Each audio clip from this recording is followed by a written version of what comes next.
Hi, everyone. Welcome to the second episode of Precision GTM in Action. This is a webinar series with Factors.ai and LinkedIn Sales Navigator team. And we have Abhay, who is head of LinkedIn Sales Navigator sales in India and APAC here to talk about how Precision GTM works. Hi, Abhay. Welcome back for the second episode as well. Great to have you here. And this time from Singapore. Last time we were at Gurgaon. Thanks, Sri. Great to be back in this episode. Loved what we spoke about the last time round. I'm sure our audience has got the most of it. Can't be more excited to see what is it that we can talk about today that excites our sales professional community. Thank you. Hey, all, just to give you some context about what we talked about in the first episode, it's primarily about why LinkedIn matters, specifically for sales professionals from India when they are selling from India to other geographies or even within India. From a B2B sales perspective, why LinkedIn matters, why trust building on LinkedIn matters, and also the starting of the framework around like how do you identify high intent accounts, who are the ones you target within those accounts, and how do you start targeting them. Here we go a little more deeper. From the earlier part where we laid down the foundations and the structure, now we are going into each and every aspect about like how do you actually use LinkedIn Sales Navigator better to run your sales engine and derive value from LinkedIn Sales Navigator, and most importantly also measure what works, what doesn't work, so that you can continuously iterate and get better. So thanks a lot for making time again, Abhay. So the episode starts at a very simple level. Is like what we are looking at is like how do we get deeper into the account IQ features and buyer intent features within LinkedIn Sales Navigator. Last time we spoke about like how do you map the list of accounts, how do you focus on the top 5 accounts or top 5% accounts which matter for us. Now we want to get a little deeper into seeing a live demo of how the account IQ actually works within LinkedIn Sales Navigator and how do we actually use it from an expert's point of view. No, thanks. Before I actually dive into the product, I think it's going to be important for the audience to understand a couple of things at a macro level. I think when I talk to most of the CROs and sales leaders in the world and in India, the one question that I always ask them is what motivates you, what keeps you going? And I think the constant answer that I hear is I want to grow fast and I want to grow profitably. The next logical question is what makes your team happy? People in your team in sales, what will keep them ticking? And I think being in sales for the last couple of decades, I think I resonate with that as much. And I think the constant answers that I hear is I want my team to hit quota. I want to make sure that they make money and they get rewarded and recognized for everything that they've done fast and everything that they're doing differently so that they are better than the competition in the eyes of the customer. Now, LinkedIn, with those two things, those two questions in mind, my next obvious thing is what can LinkedIn provide when you partner with us, right? So if I look at LinkedIn as a platform, we are roughly about 1.3 billion people on the platform, 1.3 billion members, as we call them on the platform.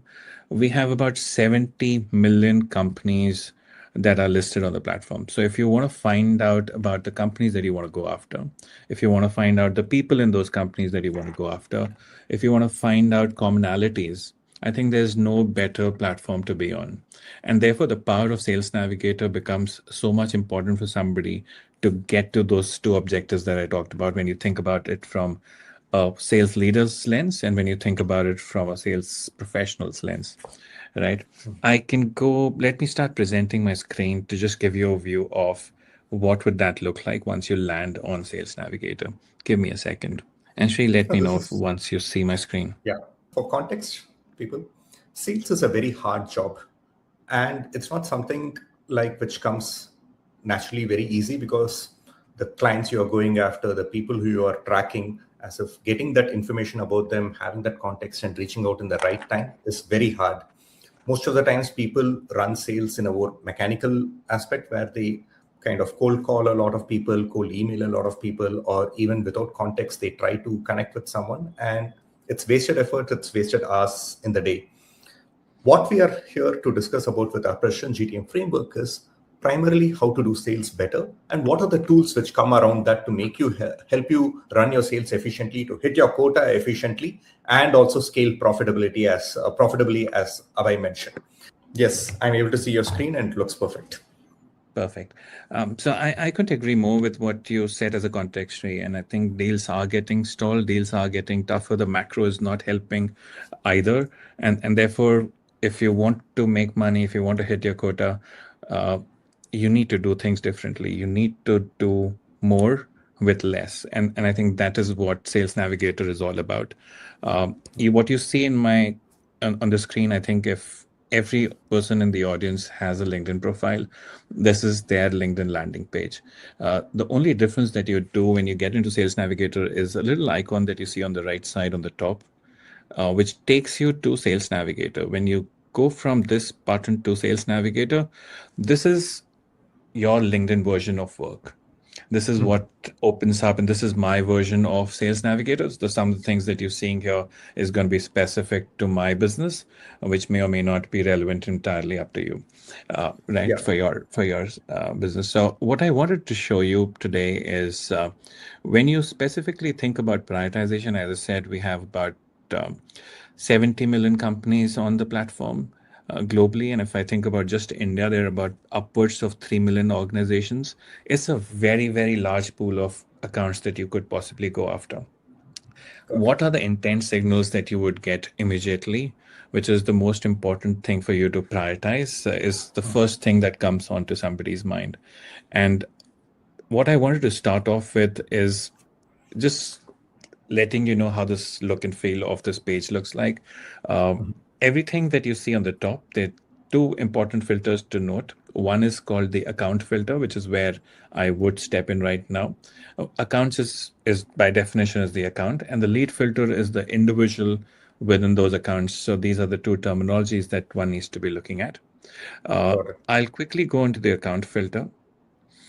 And this is how it looks like. This is a list of things that you can slice and dice on the Sales Navigator platform. There are a couple of things that are important. On the left-hand side is the company attributes, basis which you would search.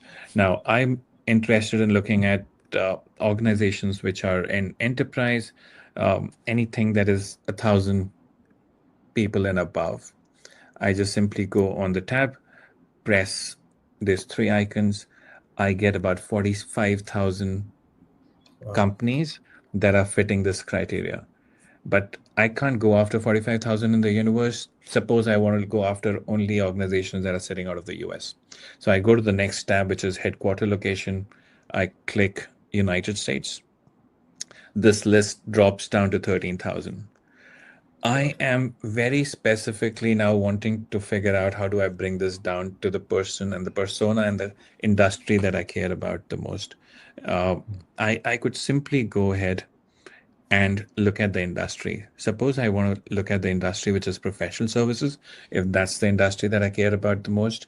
And there are multiple other industries that you can choose from. I say professional services, that 13,000 drops down to 1.5 thousand. The next obvious thing, Shri, would be for everybody who's listening to this podcast would be, I have the list of accounts. I know where they're headquartered. I know the industry. This is what the company tells me is the most likely sweet spot for you to go after. But the next thing that they also tell you is who to sell to. Now, department headcount is a very, very important filter. If I just simply go ahead and say that I want to look at people in IT, as an example, I could simply say that you need to have your department headcount should be at least 100 in IT. It gives me down to about 632 results. So I can go and filter down. The reason I was saying this is I can go and keep filtering down and narrowing down my result as much as possible.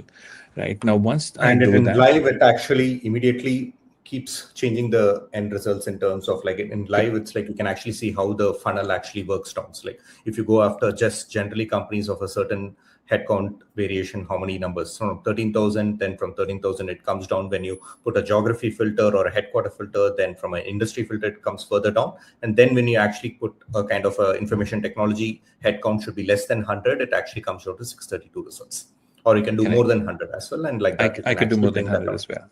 Yeah. Yeah. If I just now take you back to this section of this view, there are two things that are very important for a salesperson. The first is, what do I already have as information? So what companies are already sitting in my CRM, the companies that I already know about. So can I filter the companies that I already have and have a view in these industries and these states, or can I exclude them to see the white space? Because Got it. no company in the world will possibly have 70 million companies in their CRM. So it's a very good button to have and a filter to have, which takes you to the white space of the list of accounts that you could possibly go after. I think this is one of the very unique things that we have. The second most important thing, I think, is buyer intent. And we'll talk a little bit more about this. We did touch upon this last time, but companies which are not every company that is out there in the market is the right persona and the right company to go after immediately. So there are signals that you get on the platform based on how they're already researching about you today. And that signal, whether it is moderate or high, should be the one that should tell you that this week or this month, these are the companies that you should go after, right? So I could simply click here and the number should come down, saying that these are the companies. So this is all these companies who are wanting to engage with LinkedIn, and therefore this number did not come down substantially, which is a very good thing for me if I'm looking at it from my view. But this is how it looks like right now. Thanks a You lot for said, this information. Just one clarification, and this is something which is also very important, which I just realized when I was saying. A lot of customers and even sales teams, when they use us, they just generally use a standard LinkedIn or they use LinkedIn Premium. They go to LinkedIn Premium, they open up their messaging or they open up their LinkedIn connection request and then they connect and then they go after. But here in Sales Navigator, it opens up a totally new view within LinkedIn itself. So LinkedIn Sales Navigator is a power option on top of LinkedIn where it gives you filtration options. But more importantly, it also connects with your CRM, which is your HubSpot or your Salesforce, and then says companies in your CRM or companies not in your CRM. So that if you are a sales executive going after a new space, you don't need to go after companies which are already there in your CRM. You want to go after new companies. On the other hand, sometimes you want to go after very specific companies like closed lost accounts or churn lost accounts, so that you have a very significant direction in terms of who you want to reach out. Because companies which are already aware of your product or your company, which have been in your CRM, that makes a lot of difference for then salespeople to filter and then they go after. This is something which is very unique for the audience to take note of. The second thing also, Abhay, which I wanted to understand, buyer intent, moderate or high intent is a great signal. But is there how does this get actually generated? Where does LinkedIn get the data? How do I say that for any salesperson using this data, he can have confidence on this is the right buyer intent signal for him? right. Let me show this by an example. Let me go to the home page and take the example of my parent company. It's I'm going ahead and looking at the homepage of the organization that I want to go after. Right now, before I go to the question that you asked around buyer intent, I think one very important thing that we wanted to show the audience also was account IQ.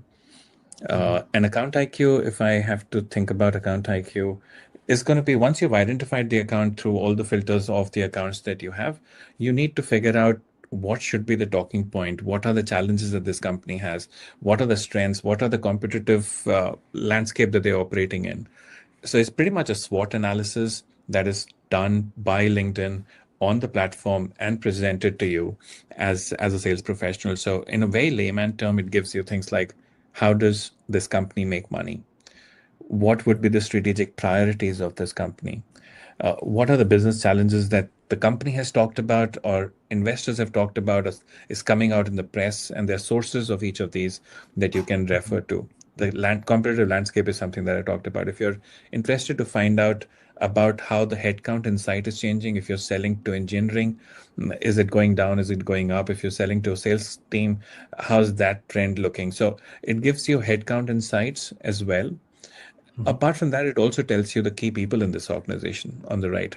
And what is it that they're saying, the executive voices. So you know not just what is there out by what the company is saying, but what the CEO of the company is saying, what the CFO of the company is saying, or anybody else. Coming back to specifically the buyer intent piece, right? So you asked a question around buyer intent. I'll quickly come here on the intent. There are quite a few signals that we capture. The signals are every time there's a high buyer intent and a low buyer intent or a moderate buyer intent, there are about 122 different attributes that we look at. But some of the most common ones that somebody looks at is if I, as a sales professional, has engaged or reached out to anybody in that organization that I'm going after, and have they responded back to me. So in-mail acceptance rate is one such filter. The second is once I run a campaign or a sales campaign or a marketing campaign, do people from this company land and act on the campaign? Are they interested? Are they engaging with the content that I'm showing them to the marketing campaign? That is a very high intent signal that they're interested in what I'm showing them. The third highest intent signal is once you have consumed the content, are you actually coming back to the profile of the individuals in the company? So in this example, are people from this organization coming back to look at people from LinkedIn and figure out who we are, right? So these are some things which are the top three reasons why intent signal would be the highest weighted, and that changes on a monthly basis, sometimes on a weekly basis, and gives you a very good propensity model on which account should you prioritize. Thanks a lot for sharing this, Abhay. One thing for the audience, for them to notice, like this goes very deep, and this is something like core data only LinkedIn has. LinkedIn knows who's coming to your profile pages. LinkedIn knows who are the ones who are engaging with your company pages. LinkedIn also knows like how's the likelihood of email acceptance from when you send them an email. InMail is there where like you can send messages and you can send emails from LinkedIn itself. All these are all signals which LinkedIn is capturing on a weekly and a monthly basis, and also coming back and telling you like these companies are the ones which are likely to respond to you because they have already looked at your profile page, they have engaged with your company page, and they are also likely to respond to an email or accept an email when you send them. This is gold dust for you if you're a salesperson, because it's not just a kind of like narrowing into segments that you can also do it in Zoom Info, you can also do it in few other sales engagement platforms. But knowing who's actually engaging with my website, company page profile on LinkedIn, knowing people whether they will reply to me on email or not is very, very important. And this is impossible to get in any other platform. So hence this buyer intent which LinkedIn gives you is something which no other platform can give. And then you can build on top of this your targeted precision GTM as we speak here to go after the right set of accounts. Thanks for taking us through that, Abhay. Looking forward to see more on what we No, can do with it. I couldn't agree more. So once you have this dial which tells you it is a high signal, I think the next question is how do I act on it? And everything that you talked about, LinkedIn is the only company that can actually provide you intelligence around that. And you can go specifically to either that individual who's shown interest or a group of individuals who are most likely the ones who could be showing interest. So that's definitely a unique secret sauce that LinkedIn has based on the activity that is happening on the platform. That's great. Next step. Account IQ is one level, but more importantly, account is only one aspect of any salesperson's life. He's actually going to talk to a person or a individual on the other side of the thing. What is LinkedIn doing at a personal level mapping or at a lead level mapping? I completely agree. And I think this is just the first step, and a lot of people would do a lot more research. So if you find out an account is good, you need to go deeper into that account. And one of the most important things, apart from all the research you will do, is research about the individuals, and you will figure out a way to reach out to them, which is a question that you're asking, and a very, very valid question. Every salesperson uh, tries to do a couple of things at the start of this cycle, right? At the start of the sales cycle. One, they try and map out which functions do they have to go after. Once you if you're selling to an HRMS solution, you know that you have to speak to the HR leader. You know that you have to speak to the procurement leader. You know that there's going to be a time that you'll have to speak to the CIO. You'll have to speak to the legal if it reaches that point in time. So you map out the different personas that you care about, and once you do that and feed that information into LinkedIn Sales Navigator, you can do that. You can feed up to 5 different personas that you're going after into Sales Navigator. And then Sales Navigator, based on all the network intelligence that it has, will throw up the most likely people that you should go after in those personas. So if you see this specific filter this page that I'm showing, it is a page that has a title called Relationship Explorer. I have put a persona which is CXO. There's a set of definitions that I have in this persona. I've created this for myself.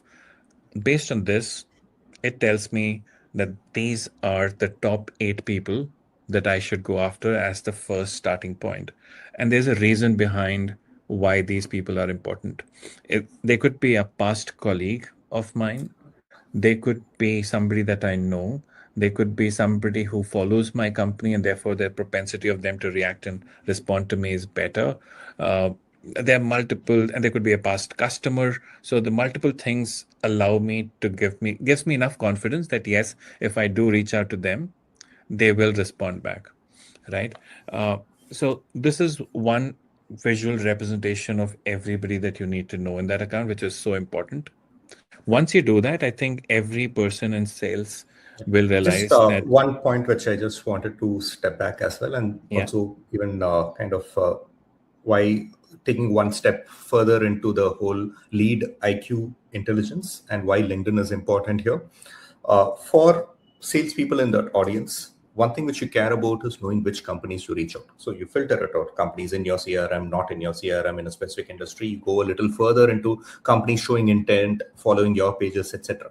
Then once you get there, every time any enterprise sales guy says is like, you are telling me Amazon is showing interest, you are telling me Infosys is showing interest. There are, I mean, hundreds of thousands of people there.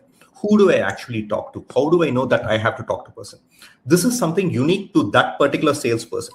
The CEO of the company might be connected to the CEO of the other company, but me as an account executive or a SDR in that company, I may not be connected to the CEO, but I would also like to see what is the map to the person. Who is the person within that company in my buyer persona who I can best reach out to at this point in time so that I can go and convert? Who are the other people who matter, who I may not be directly connected, but at least he follows my company. At least he's connected to a senior executive in my company, so that when I reach out to them, it won't be a kind of a totally cold call, or he's not going to just brush off like, I don't even know your particular company. He's going to at least pick up the call, or he's going to respond to a message, and the chances of conversion is better, because sales is a hunting job. You are looking for breadcrumbs across the line to know who you have to go after, and also leads where the conversion rates will be the best. And LinkedIn, with the people IQ and also with regard to this relationship map, it gives you a very, very clear understanding of who you actually can go after.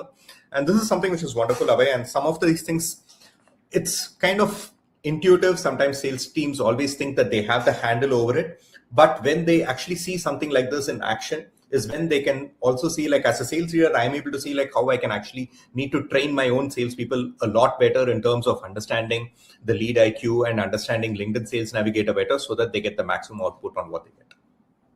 yeah. As a sales leader myself, when I go into an account and have a review of an account, the first thing that I do is ask my team members, tell me who do you know and who's mapped to whom. And that is where org charts and relationship map is so important. And once you see it in a visual format, what I showed you right now is a relationship explorer. This is a list of people that that the sales navigator has thrown up to you. If you find them useful, you save them, which is what I just did. And then it gives you a visual representation of things that you can do. I know that Judson Althoff, for example, I can just quickly drag and drop him here. I can probably just make an org chart of different people that I know in the organization that I care about, um, and they could just be plotted here, and I can then share it with multiple people in the How does organization the so that plotting work? It says like who reports to who directly. it is up to you to figure out who that individual would most likely report to. For example, right now, Judson Althoff is the CEO. I know he would be top of hierarchy. Depending on how I keep engaging with this account, based on certain designations that the system automatically throws based on CXO level mapping, I would be able to map. But the real thing is, Sales Navigator will never tell you this is the org chart that you have. It is going to be up to you to go ahead and validate this information. And once you reach out and speak to a couple of more people, you know that this is a validated This is the org map. chart. This is God. this is the And right map, this, and this is there's a specific reason why we're saying this is not an org chart. This is a relationship map. These are the people that you want to build a relationship with. So you choose the org chart and the relationship map that you want to have, and you can create multiple such maps because in large enterprise you would have different team members that you have to map, different opportunities within the same company that you are going after, which means that you could be talking to different hierarchies and different individuals. So you could create multiple such maps and tear them up, and you could even give them titles as to is this what role do they play, is this person a decision maker, is this person a champion, is this person just an influencer. So you could things that you would, as you were rightly saying, Sai, these are things that would be there in your mind, but once you see it in a visual representation, I think it comes to life. And once it is shared with every team member who's supposed to be mapping people in this account, it's a collective effort. Sales is always a collective effort. The largest deals, the biggest deals, the most valuable deals for every company gets built by a team of people that work together. So now I comes to the think second question here, and actually it leads into the next thing. I mean, you have the whole relationship map, you have all the people, and there's a 10% buying committee. In your experience, and also with regard to how customers use LinkedIn Sales Navigator, where do you start? Because that's one place where I see a lot of sales teams getting stuck, especially in the startup SaaS space, because they are companies which are like suddenly growing. It's more than $10 million. They've got a Series B funding. They got a new sales leader, sales team, all of them have to go. But still, the company is small. It's $10 million as a revenue. Might look great in the startup scene, but it's not great in the overall scheme of things. It's still a small company, processes are young, brand understanding is young. What will you advise to a young set of SDR or sales leaders? How do they start mapping into a particular set of buyer personas? Where do they get started? How do they go deeper? I think the basic principle remains the same. You need to start with identifying who are the individuals who you can first reach out to, and why should they be talking to you. So I think if you're an SDR or an AE or a farmer who's trying to get into an account, you need to find that foothold, the person who you can become and convert into a champion, who can then open the doors for you for multiple other people that you need to interact with. But I would strongly suggest to go top down. The higher you go and speak, the two things that will happen. First is that you will prepare a lot more. If I have to go and speak to the CEO of a new startup, which is a $10 million company, and I'm talking to somebody who's now aggressively wanting to grow, the questions that they will have in their minds, the things that they would want to do, I would have to prepare myself thoroughly before I do that. And before I reach that individual, I would have to have champions in the company who can give me pointers of what I should speak. And then the things that you should do outside that whole situation. You can go through account IQ, you could read a lot of things on the internet, but preparation is going to be absolutely important. And you build an org chart which is as wide as possible and as deep as possible. It might not be a very big company, but to your point, Shri, uh, we have seen reaching and speaking to at least five, six, seven people in each function that I spoke about initially is going to be the most important way to be the differentiating force when you're thinking about tapping into a customer compared to your competition. A lot of salespeople speak to one person or two person, and that limits their ability to influence what they're wanting to do. Got it. So yeah, I think this is also a very important point because a lot of times when we see sales being done, they prioritize volume over quality and also depth. So what this means is like they ask like number of accounts reached over a month or over a week. It can be 100 accounts or 200 accounts. And they also hit through limits. It's like even if you're 100 accounts, if there are 5 decision makers in each of those companies, that's like 500 connections. You don't have time to actually research deeply into what each person is doing and connecting and making a very clear map internally to like who you have to connect, how you have to connect, whether it's on email, LinkedIn, phone, multiple other touch points, including who else can give you a warm introduction from LinkedIn. All of this gets missed. On the other hand, what you're saying is like go deep, take a smaller list of accounts, and for each accounts map each of the key decision makers correctly, start from top to bottom, and more importantly also for each one of them kind of like find ways like at least 7 to 10 touch points so that you can actually see that you have warmed up the account in the right way, you have also worked through the account in the right way so that you can convert the best out of it. That's I very agree. good insight. And if you're representing your company, think about it as if you're the brand of the company. You would not want to spam your customer base. You would want to show up as if your CEO is showing up. So if you're an SDR, put yourself in the shoes of your CEO when your CEO would walk into a meeting. That's what your customers expect to hear from you. So be the brand that you represent. I think that's going to be most important. And when you start thinking like that, it's going to be a very different approach that you'll take. That's a very good insight, and that's something which I wouldn't. Like show up like the way how a CEO would show up in terms of preparation, in terms of connects, and in terms of how you would actually position your company in front, and that makes a lot of difference. One thing which also came into an idea where, with regard to Sales Navigator itself, is like, let's say an account executive is trying to reach out to CFO in the company. So this is a kind of a company which sells financing software like receivable software, payable software, which is there, and he's trying to connect to the CFO. And he also sees like he's not directly connected to the CFO, but his company CFO or the CEO or someone in the board is connected with that. When this is the case, how will that particular SDR or the salesperson use Sales Navigator very well to make that connection better or a warm intro? Yeah, no, I completely agree. And I think it's a question that gets asked quite often in every salesperson's mind. And I think the difference between instant gratification versus being strategic is going to be the differentiator. I could have today phone numbers of the CFO, and I can pick up the phone and speak to the CFO. Chances are that if I don't know the person and I'm just picking up the phone and speaking, I would not be even talked to. I would probably, the person on the other side would not even pick up the phone. Most likely, if I get a call when I don't have the number saved, I don't even pick up the call, right? So that's what happens when you start picking up and calling. If you could also have email IDs and you start reaching out to people through that email ID, the response rate of email ID is roughly in the range of about 1.5 to 2.5%. So you're sending, say, 1,000 emails, you'll get only 1.5% response rate.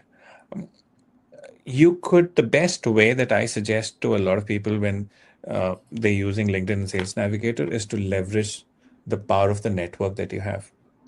And there are two networks that you have. One is your own individual network, the people that you know who might know the CFO in your example. The second could be the power of the organization that you're part of. If I have to go and talk to a CFO, I may not know the CFO, but there are going to be people in my organization as LinkedIn who may know the CFO of the company that I'm going after. Maybe my CFO is on the board, the same board that this company that I'm targeting their CFO is. In a traditional way, I would not even know that my CFO would know this individual. But this is the difference that LinkedIn Sales Navigator can bring, and I think this is the most unique feature that we have, that we expose the power of not just your network, but your entire organization's network to the seller to go and make connections. I remember a person in my team had reached out to a very senior person in Microsoft to get a connection done in an account that he was working with before he joined Microsoft. And within 5 minutes of sending out that connection request and asking for that connection to be made, there was a meeting that was set. And this is a feature that we have in a product which is called TeamLink connection. And I can just talk a little bit about this by Yeah. giving you an example. Um, let's look at this individual, Judson Althoff, and I want to now go to him, right, and see what he does on the platform, right? So there's a small bar here, and I want to see his profile in Sales Navigator. Once I see his profile, there is going to be this little tab that opens up in front of me. This tells me, this gives me a visual representation of my best way to reach out to this individual. The first one that you see is all CXO level connections that I have who are also connected to this individual. The second one also breaks it down into the next level. But what I was talking was team link introductions. The moment I click this, Sales Navigator will throw up everybody in LinkedIn and Microsoft, because Microsoft is my parent company. So anybody who's connected to Judson will automatically show up here, and then I need to just go ahead, figure out who's the best individual that I could reach out and influence to get me in with Judson. And in your example, it's a very similar exercise that I would do for the CFO that I want to touch. Got it. So in this case, how do you filter down a little further? So for example, I mean, here there's a list of almost 4,000 results. So in this thing, Yeah. like, is there any kind of suggestions on like, how do you narrow down your? So this is a list of everyone who I know and Judson knows. I could simply say that I'm in sales. Let's look at all salespeople. The list comes down to Up 1,000, to 1K. right? I'm in India. I would want to know only folks in India who know this individual, because that's easy access for me. I just put India as a result.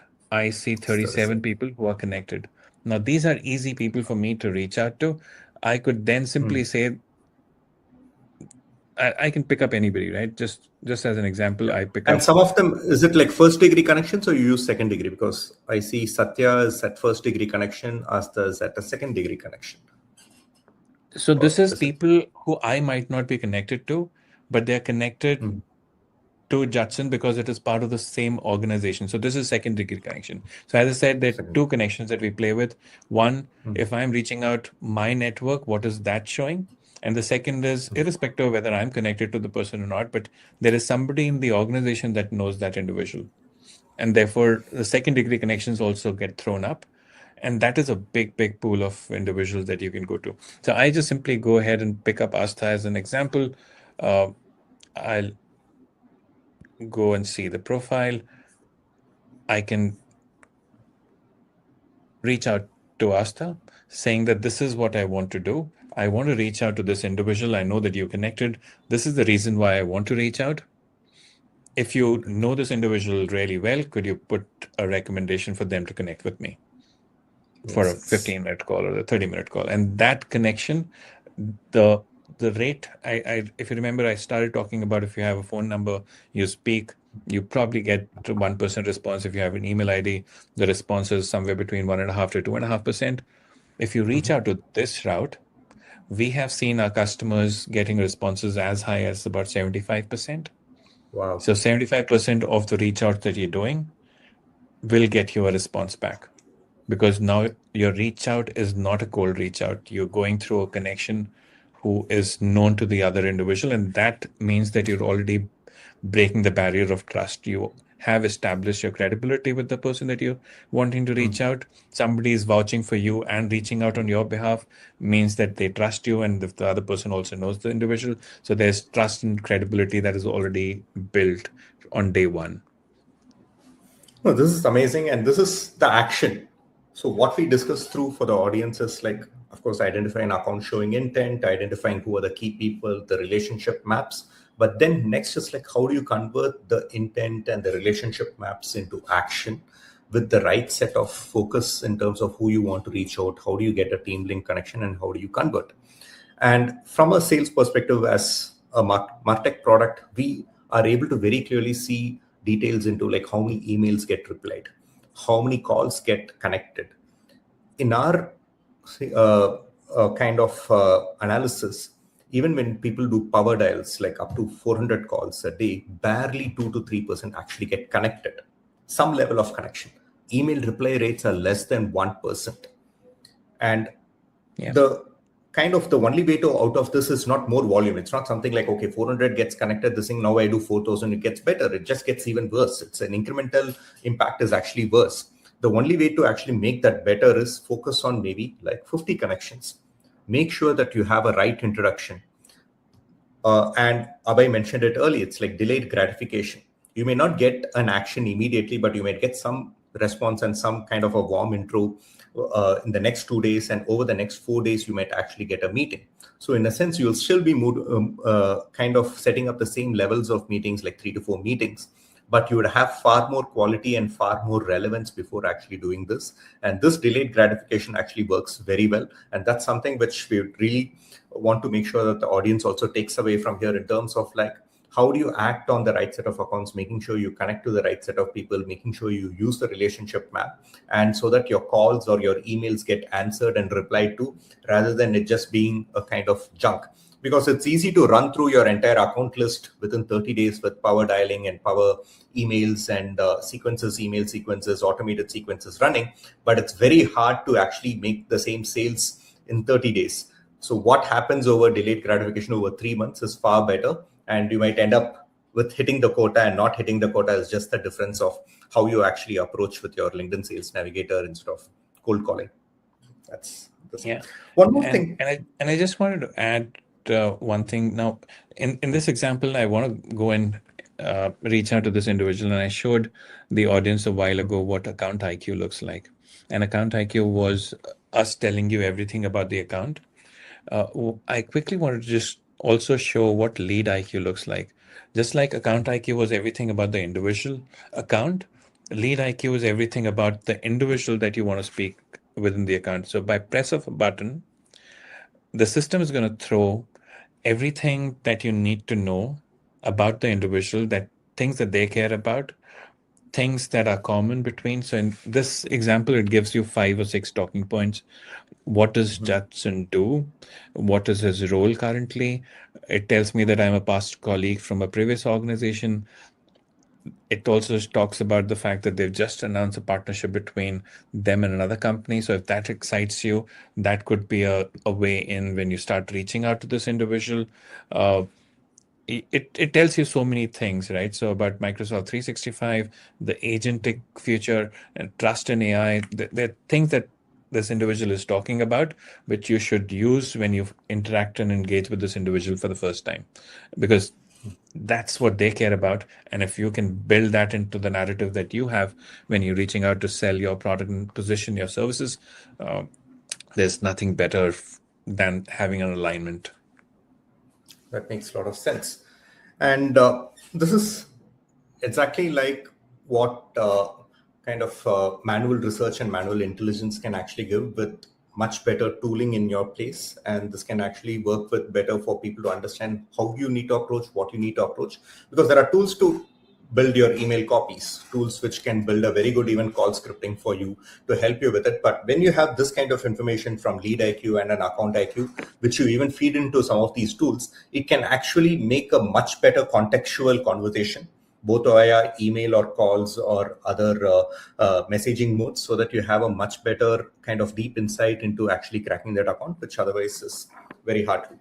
This is pretty awesome, Abhay. We talked about understanding of like how we filter through, and then go deep into how do you action on once you have the filter, both with your account IQ, lead IQ, and TeamLink connections, which is there. Yeah. The next step is like, how do you look at Sales Navigator ROI? Because the teams ask for 2 things. I give, let's say, 10 licenses, 50 licenses for my team. They start using LinkedIn Sales Navigator. It's not everyone uses the same way. And it's like there's a lot of depth in it, and we can solve some of it with training. But then at the end of the day, it's always a ROI question. My finance officer, financial controller, or the board is going to come back as like, you invested in these tools. What is the kind of outcome? How do we actually look at kind of ROI and outcomes in Sales Navigator? I think that's the most pressing question that comes every single time that anybody uses any tool, not just Sales Navigator. There are a couple of ways of measuring ROI. One is you could go and figure out how somebody is using the key features of the product. You could figure out how many times have you gone and logged into the product in different stages of the sales cycle, and there are multiple things that we say are the most important things that you should do when you're using Sales Navigator. So what are there course materials that we can send out in the link of this webinar, which talks about what are the 9 best habits that a sales professional should have, which is what we have mapped already into Sales Navigator. So it tells you how is somebody using those specific features, which are mapped to the 7 habits or the 9 habits that I just talked about, right? Beyond this, if you think about from not an admin lens and you think from a sales leader lens, what do you care most about is once you've bought Sales Navigator and your team has started using Sales Navigator, is there a way that you can figure out, has my relationship strength increased in the accounts that I was going after? Got And it. for some And of where our do you see it? largest, Where do you go and see both these details in terms of whether they have reached out enough in terms of connects in this thing and also relationship strength, which is the yes. dashboard within Sales Navigator? Yeah, so that's where I was coming to. There are 2 things. One, I would want to see whether my relationship strength has increased. And the second thing that I would want to measure, especially since you talked about when you're attached to this, your Sales Navigator is connected to your CRM, whether it is Salesforce or D365 or HubSpot and a couple more coming. Because we are connected to the CRM, we know what stages of your sales cycle, right from the time when you created an opportunity till the time the opportunity is closed, what time between this 2 extremes have you used LinkedIn, have you used Sales Navigator to influence the deal, right? I'll show 2 examples and let me know if that shows up on your screen. So Yes, it's these are just, not yeah. in. So the first one is this is something that we do for some of our largest accounts, Sri. We create a visual map of. So this is not in the tool. This is something that uh, LinkedIn sales team would probably go and do a little bit of research Can you put it in full about your screen? account. I am. Let me. Yes. Is this Yes. No. better? Yeah. That's better. Yeah. Yeah. So this is like a visual representation or a heat map. Remember, I talked about the different personas that you care about. So in larger accounts, what we go up and say is give us a list of the top target companies that you care about and give us a list of the top personas that you want to go and talk to. With that information, I can draw a heat map which says that this is the level of relationship that your sales team members have in these accounts that I've mentioned on the left and these personas. And the way that you see uh, this map on the left and the map on the right is a time series analysis. So I can do a time series analysis of how your relationship was 2 years ago, how your relationship was 1 year ago. If you're somebody new who's wanting to use Sales Navigator, what is it today versus what's going to be 3 months from now? So it's a very tangible KPI that a sales leader can have of measuring their team on, are they building the right relationships in these accounts and are they building it across the different functions? And that is a visual representation that I think lands really, really well when it lands with a sales leader, and they then use this as a KPI in their monthly meetings, in their weekly meetings, and in their quarterly business reviews. That's one thing that I've seen do really, really well in some of the largest accounts that I have. I'll show another example. Uh, and this is what I see is this is an example of from a customer where we have shown just a sample. of what we showed to a customer. This is a specific to a particular opportunity that a rep in that organization was going after. This opportunity was created sometime in February 16, 2025. The opportunity closed in this period. And what we were able to do, because we were connected to the CRM, we were able to show back to the CFO and the sales leaders that throughout the period of approximately a year, there were multiple things that happened. There was an a reach out that happened. Somebody viewed somebody's profile. There was an outbound engagement. Somebody came in and looked at you internally. So there was an inbound engagement, which showed me that the buyer intent signal suddenly became higher. Somebody looked at the relationship map. Somebody shared the relationship map. So there was multiple people and teams that came together. So it plots over a period of 12 months some of the most high intensity activities that you've done on the platform. Mhm. And once you have a visual representation like this, you can go back into your organization and see which are the best deals that I have considered that have closed in the last 1 year. And then look at a very similar map and figure out what has worked in some of those opportunities, and then make a playbook of sorts, saying that if this has worked in some of my top 10 accounts, can I now replicate this?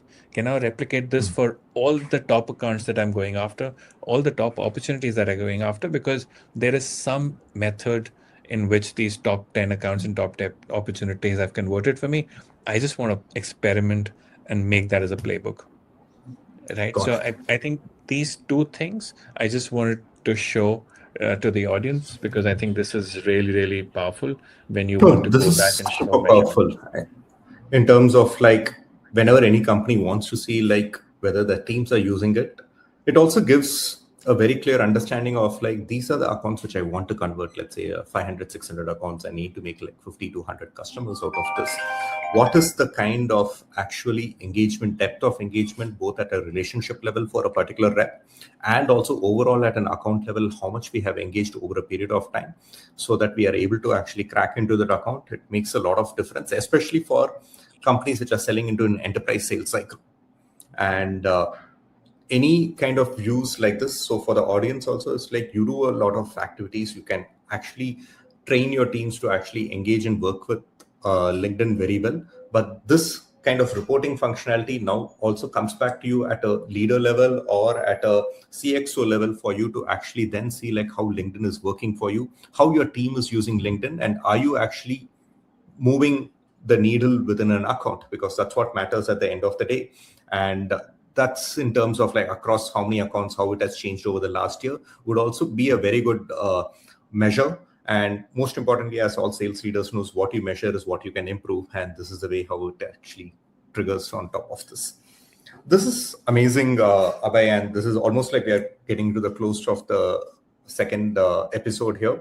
For the audience, this of course there's been a presentation, but you can also ask your questions in terms of like how you have to use specific features within LinkedIn Sales Navigator, specific features within kind of relationship map, and also account and lead IQ. Please drop in your questions so that we can go a little further into this. One more thing also, Abhay, and this is something which you as a sales leader might come across multiple things. Uh, what are the kind of major pushbacks you have from the sales teams when they are kind of assigned to kind of you start using Sales Navigator? Because one of the things which we face within teams or when CXO says is like, I'm totally convinced about the tool. I'm convinced about the utility. I can see if any founder or CXO is also a sales guy in the first place, I can see like how I can use it. Now when I buy it, the teams sometimes don't adopt it enough, and there's a lot of pushback which comes in, or there is a lot of deviation from the existing workflows which come in. What are the kind of key pushback items which come in from your experience? How do you actually handle it from LinkedIn side so that it can help the founders and the CXOs which we speak to? Yeah, no, it's a very valid question, Shri. I think any tool that you put in, or any technology that you introduce, is a change management. It doesn't help by just buying a product. It helps by what you do after you've implemented it, what are the KPIs that you have? What is it that the most important thing that you want to measure? So I think the first and the most important thing that I go back and ask all my customers is, what would you want? What is a success looking like for you in a 3 to 6 month period? And it could be very different and very specific for different companies and different leaders. Once I exactly know what success looks like for them, I then tailor my program and my onboarding experience, and I ensure that the team members are bought into the same logic. So I think two things. One, there has to be executive sponsorship on the customer's end, saying that the things that they're telling me is exactly the same things that they're telling their teams, so that when my Mhm. team goes ahead and starts talking to them, they know that this is one team that is working together. It's not two different teams trying to Got push it. their own agenda, right? So that is the last thing that we want. So we want synergy. Second, we want absolute clarity on what success looks like. Once we know what success looks like, it is a tailor-made program. In some of our biggest customers, we go ahead and every 3 months do a quarterly business review. Every 6 month, look at what success metric you said. Is it working? Is it not working? Has your priority changed? If your priorities have changed, what should the new pivot be? We do a lot of those interventions at the right time to just ensure that it is not just about adoption of the tool, but it is aligned to what you want to do. The second thing that I want to call out is not every salesperson follows the same playbook. There are different Mhm. people who have, over the period of time, figured out what works best for them. And Got it. we don't want to go ahead and say that you change everything the way you were doing because that was working for you. Just because the company has invested in a tool, you stop everything and start following a new process. We would want to now integrate ourselves into the way of your working. If you have a process, if you have two different processes, if you have three different processes, if your SDRs work differently, your A's work differently, your farmers work differently, we go down to that level of understanding and then suggest from our side that in your day, a day in a life of an SDR, a day in a life of an A, this is Mhm. how the best use of Sales Navigator is going to look like in different Mhm. stages of your sales cycle. It could be different when you're at the start, it could be different in the middle, it could be very different at the end. Got it. This is great, and it's a lot of insights. More importantly, from a leader perspective, it's like how when you sell and what are the process which you can learn from LinkedIn as well. I guess many of our clients and also enterprises across India would really be able to take a lot out of your wisdom, Abhay. Now we are almost at the end of the second episode. We can take questions, which is there, but more importantly, uh, what is there are specific offers for audience here as well, both from a LinkedIn trial, LinkedIn Sales Navigator trial offer and a demo offer. So the LinkedIn Sales Navigator team is available to, if you are keen, post seeing this demo as a sales leader, or more importantly as a CXO or a founder, you would like to check out LinkedIn Sales Navigator and how it can be useful for your company. That's something which we clearly offer, and that's part of our program as a LinkedIn partner, LinkedIn Sales Navigator partner from Factors.ai side, and we can set it up for you. And more importantly, we are also sharing a Precision GTM playbook, which is that, which is like, how do you set up the whole process? How do you start thinking about the process? Because before you even get into a call, one, you have to make alignment, as Abhay said, and also have very clear clarity on what success means for you from using set of tools and technology adoption. And that's something which is also out of the box, which is there. And the last thing, which is something which is totally free and out of the box, is like free Precision GTM assessment from Factors.ai. At Factors.ai, we map the data from your CRM, from your LinkedIn, from your website, and all other activities. And we can give you a very, very clear Precision GTM assessment for you for all the companies which is here. So if you are up to it, please ask for it, and it's completely free and available for you so that you can get onto it. And having said all this, please, there are, it's, this is just still, we are in the second episode of a 4-part series. So please wait for the next 2 series where we go even more in depth on how you can actually make sales better with all the technology and tools specifically offered by LinkedIn and Microsoft in this space. Thank you. And thanks a lot, Thanks, Abhay, for Shay. making time and going through a very detailed demo. And this is so helpful for all of us here. Thank you, Shay. I hope it was useful for the audience. If there's any questions, do reach out to either Shrey or me on LinkedIn.